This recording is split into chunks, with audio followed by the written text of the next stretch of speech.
que o codificador achou por bem colocá-lo na obra espírita.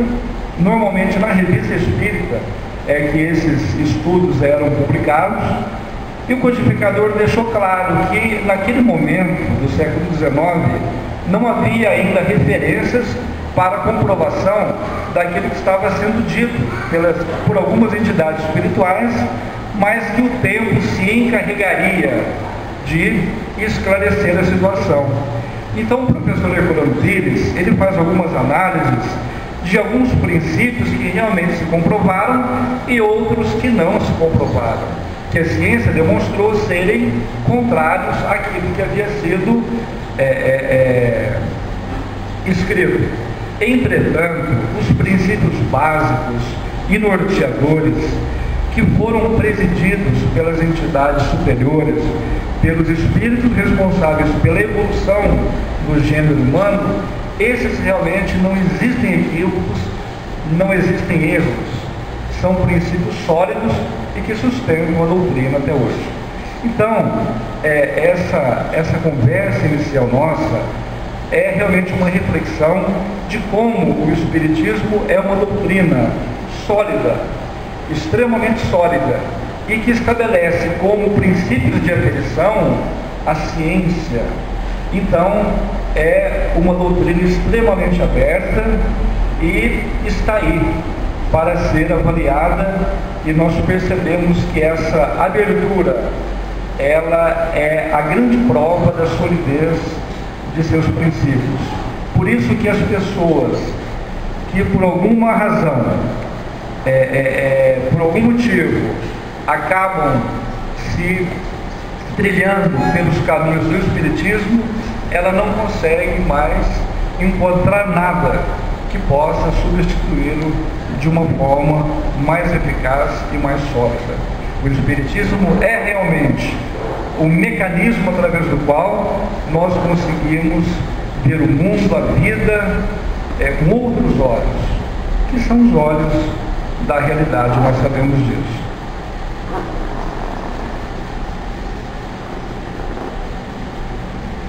Bem, nós temos aqui um pequeno vídeo que está rodando na internet e que nós gostaríamos que passasse inicialmente.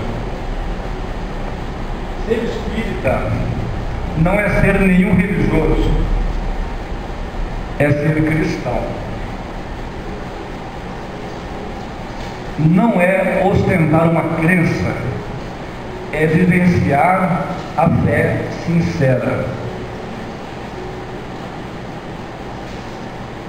Ser espírita não é ter uma religião especial, é de ter uma grave responsabilidade.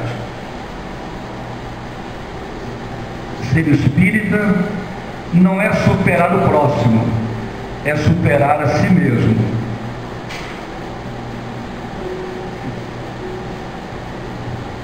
Ser espírita não é construir templos de pedra, é transformar o coração em templo eterno.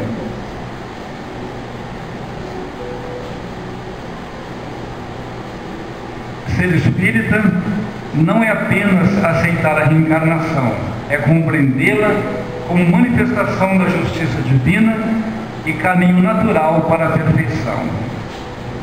Ser espírita não é só comunicar-se com os espíritos, porque todos indistintamente se comunicam, mesmo sem saber. Ser espírita é comunicar-se com os bons espíritos, para se melhorar e ajudar os outros a se melhorarem também. Ser espírita não é apenas consumir as obras espíritas para obter conhecimento e cultura. Ser espírita é transformar os livros, suas mensagens, em lições vivas para a própria mudança. Ser espírita sem vivenciar é o mesmo que dizer sem fazer. Ser espírita não é internar-se no centro espírita fugindo do mundo para não ser tentado. Ser espírita é conviver com todas as situações lá fora sem alterar-se como espírita, como cristão. Ser espírita é estar consciente no tempo, em casa, na rua, no trânsito, na fila, ao telefone, sozinho ou no meio da multidão, na alegria e na dor, na saúde e na doença. Ser espírita não é ser diferente, é ser exatamente igual a todos, porque todos são iguais perante Deus.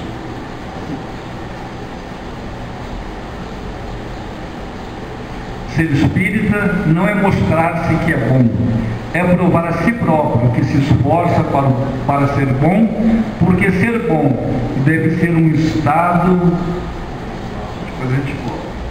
Ser espírita não é curar ninguém, é contribuir para que alguém trabalhe a sua própria cura.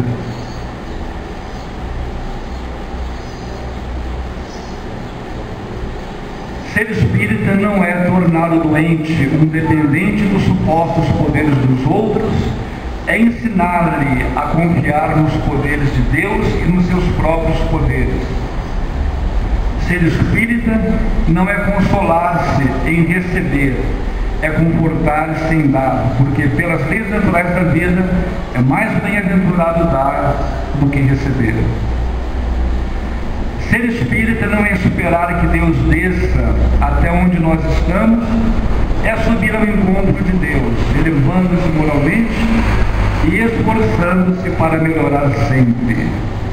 Isto é ser espírita.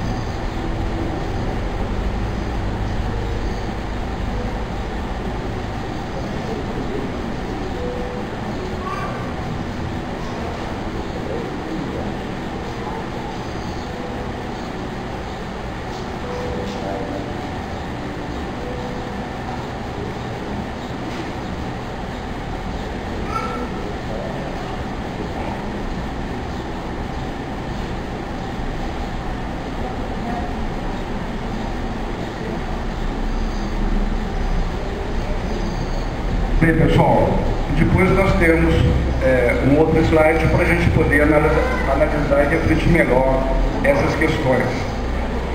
Antes disso, uma outra questão que nós precisamos e devemos refletir também é sobre a relação entre Deus, o Criador, e nós, a criatura.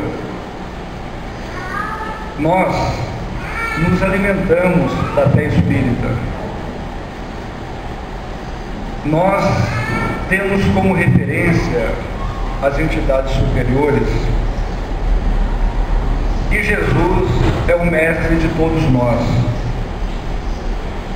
Uma vez eu estava num trabalho espírita, num centro, e quando nós fomos iniciar o trabalho, a pessoa que foi fazer a prece, ela disse: vamos elevar o pensamento a Deus.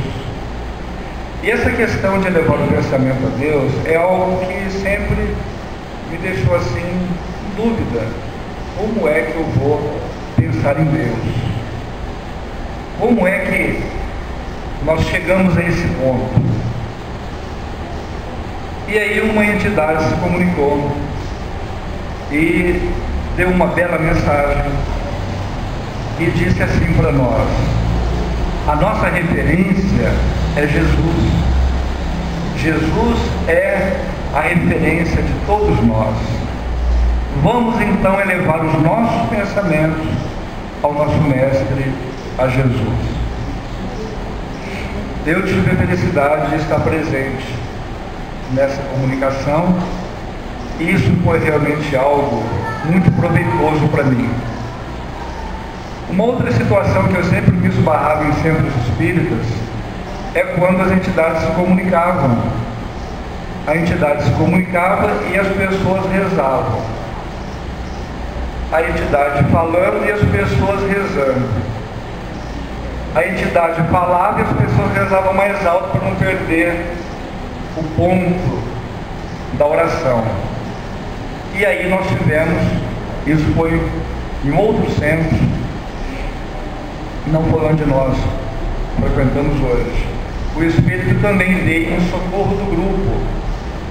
Quando existe uma manifestação espiritual, mediúnica, a entidade ela está ali falando conosco. Quando nós falamos com alguém e a pessoa olha para o lado, a gente não perde o jeito, perde até a entonação da voz. Eu não conseguiria dar a sequência que eu dou para o meu pensamento aqui agora, se vocês não estivessem olhando para mim. Então existe uma troca emocional, energética. Isso sustenta as pessoas que são convidadas para falar, seja em que lugar for. Então a entidade disse para que todos se mantivessem tranquilos, serenos, olhos abertos e prestassem bem atenção. Então existem algumas questões que elas são muito interessantes e que nós precisamos de nos atentar para elas. Outra questão que normalmente nós não nos atentamos é que o Centro Espírita é uma escola não apenas para nós que estamos no mundo objetivo, mas também para as entidades espirituais. As entidades espirituais têm tanta ou mais necessidade do aprendizado espírita do que nós. Então, o Centro Espírita ele é uma escola que atende aos dois planos da vida. Toda vez que nós chegamos no Centro Espírita, a gente tem que entender isso. Olha, eu estou entrando em um ambiente saturado de espiritualidade. Aqui encontra-se a espiritualidade superior, que mantém o equilíbrio e a estrutura desse ambiente, mas são muitos também os espíritos iguais a mim, que aqui estão para aprenderem. Essas questões, elas são muito importantes. Eu já vi pessoas que durante o dia fumavam dentro do Centro Espírita, como se o Centro Espírita só funcionasse à noite. E não é assim. Qualquer instituição voltada para o bem, ela tem uma ligação espiritual e uma atividade constante com os planos superiores.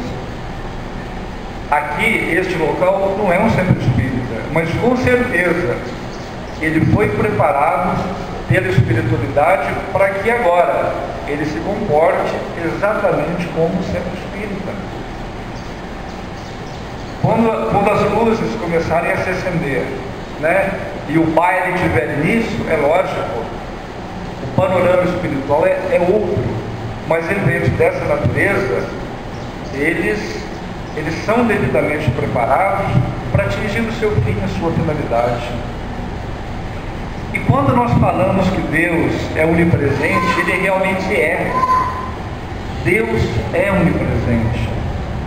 E se Deus é onipresente, nós não temos que temer absolutamente nada, porque Ele está conosco, onde nós estivermos.